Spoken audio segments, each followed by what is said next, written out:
In their introduction to the book Medieval Texts and Contemporary Readers, Laurie A. Finke and Martin B. Shictman write that contemporary readers never experience medieval texts directly, unambiguously, or ahistorically. Their reading is always mediated in highly complex ways, citing, for example, the various editions, glosses, textual notes, manuscript facsimiles, transcriptions, and translations through which medieval literature is filtered and transmitted. But personally, I'd add another item to their list of forms through which modern readers experience medieval texts: animated DreamWorks movies about Scottish ogres. Oh, hello there!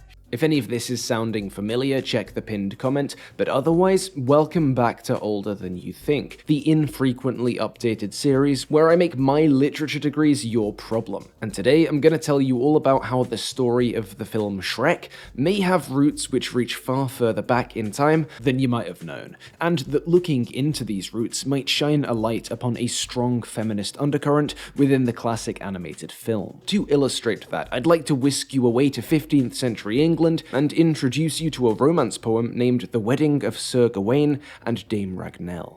I'll just note here that when we're talking about romance in the medieval sense, it doesn't necessarily refer to the sort of love stories we'd call romance today. This usage of the word comes from the Latin-derived Romance languages these adventure stories were written in, such as French or Occitan. And while we'll be discussing an English example of the genre today, and English isn't technically a Romance language, we'd still do well to remember that romance means something very different in this context. But yeah, back to the poem. Here's a quick summary of what goes down. King Arthur's out hunting in the forest, and he leaves his hunting party to chase after a runaway deer. He gets the deer, but is then accosted in the middle of the wilderness by a big funny-looking knight called Sir Gromer Somerjaw.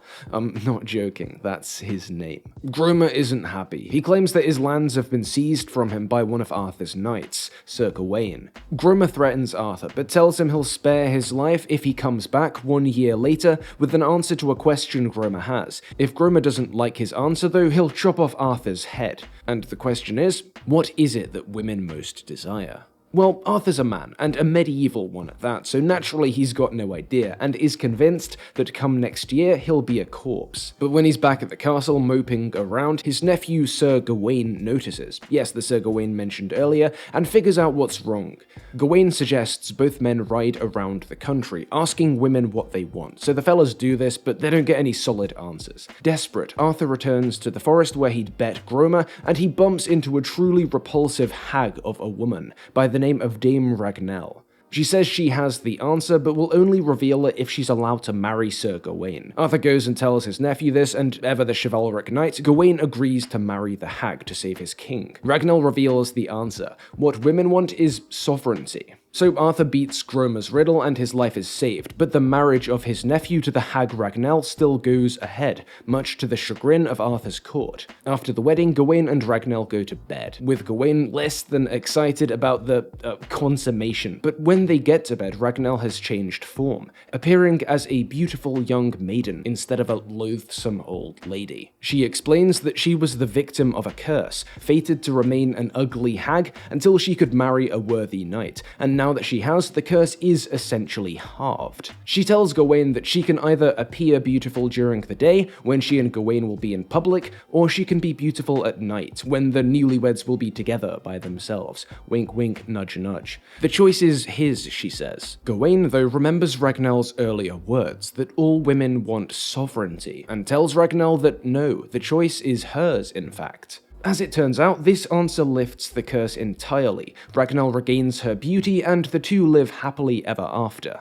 The story is an example of the Loathly Lady trope, which crops up now and then in folklore and often features women cursed to become hags, who must then undergo a transformation to regain their true form. And there's a few other older stories I could have told you about instead of this one, like Geoffrey Chaucer's Wife of Bath's tale, or even some ancient Irish legends, but there's a couple of reasons I chose the story of Dame Ragnelle to dive into here. First, this version of the story focuses a little more on the Loathly Lady curse, and the way it changes the afflicted from day to night. Second, the language in this version of the story really exaggerates the lady's grotesque appearance. The Ragnelle poet's description of her initial repulsiveness is one of the highlights of the romance, over 20 lines of what literary critic Sandy Feinstein calls burlesque exaggeration, such as the following lines, for which I'll use a modernized pronunciation. Her face was red, her nose snotted withal, her mouth wide, her teeth yellow over all. In the shoulders she was a yard broad, hanging pappies to be a horse load, and like a barrel she was made. And to rehearse the foulness of that lady, there is no tongue may tell securely, of loathliness enough she had. Thus Ragnelle seems to be more than just a loathly lady. She seems almost ogre-like. With this in mind, let's jump forward a few centuries and walk through the plot of Shrek, paying attention to certain elements of the later text which now seem somewhat familiar. Shrek is an ogre whose isolated life of wild solitude is disrupted as the men of the feudal authority Lord Farquaad sweep through the forest, and the forest's inhabitants seek refuge in Shrek's swamp. Shrek isn't best pleased by this. He sees it as his land being encroached upon. What are you doing in my swamp?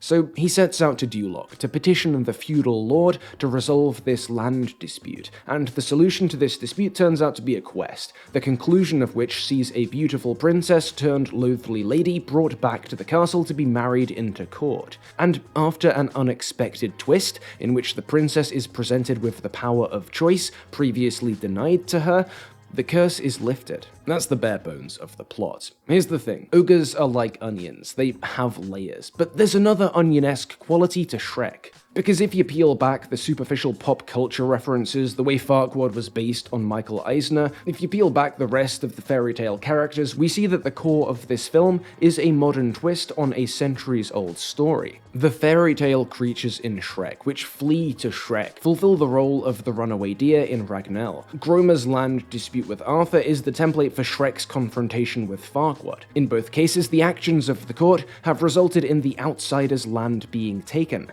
and in both cases, the solution to this dispute takes the form of a far-reaching quest. Fiona, of course, is the cursed Ragnelle, hoping to lift her curse via marriage or true love. But as I'm sure some of you will be realizing, the fit isn't one-to-one. There's a number of reversals from the romance's narrative, some of which are pretty major. The biggest being that when the curse is lifted, Shrek's loathly lady stays loathly. The thing is, though, this isn't just changing the story for the sake of it. It's not random. I want to argue that this change, the ogre fate of Fiona in Shrek 1, is actually a pretty radical and timely update to the medieval trope of the Loathly Lady at the heart of both Shrek itself and earlier poems such as Ragnelle. You see, there's a paradox in the medieval version of the Shrek tale, and it lies in the way that the cursed female actually possesses more agency, more sovereignty, before sovereignty is granted by the male knight.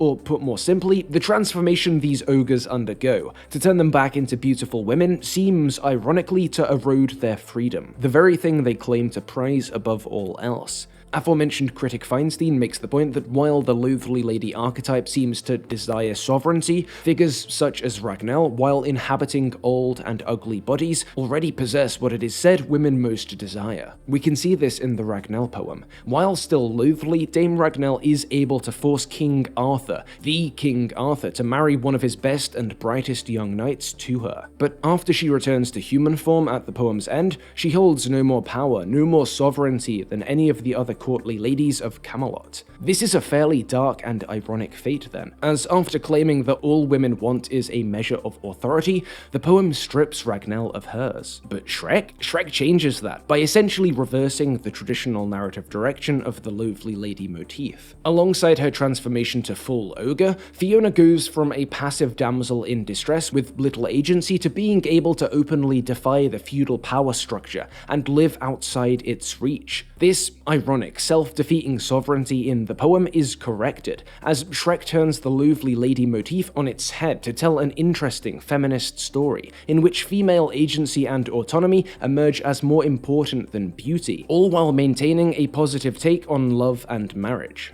I think partially this is because Shrek is an exploration of otherness. That's why it plays out a mirrored version of the story, taking as its starting point the glossed over idea of Gromer's lost land. It flips the script so the outsiders take center stage, reversing both the ending and the audience's sympathy. And so despite the modern soundtrack and the veneer of parody, Shrek emerges as a surprisingly sincere and thoughtful update of an ancient story.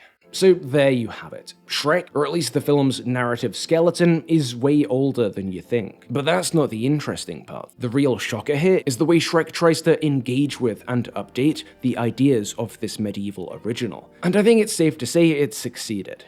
Fun fact, part of this video essay is adapted from an actual non-video essay I wrote in the days before I ever pillared my first garbage, and I've thrown a copy of that up on my Patreon page in case anyone fancies checking it out. It is a bit more academic-y, and it's not a perfect essay. I do it differently now, of course, but I think it's still a fun read for anyone interested in either Shrek or medieval literature, so it's there if you want it. Otherwise, chuck a like on this video if you learned anything, and thanks for watching. And I'd like to extend a special ogre-sized thank you to all of my patrons on screen now, especially Daniel Goldhorn, Heather Long, Ryan Emily, and Weirdy Birdie.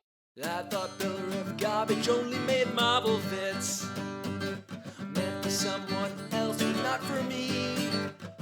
Then I saw this vid, now I'm a subscriber, left a like, and shared with my friends. I just subbed, I'm a subscriber.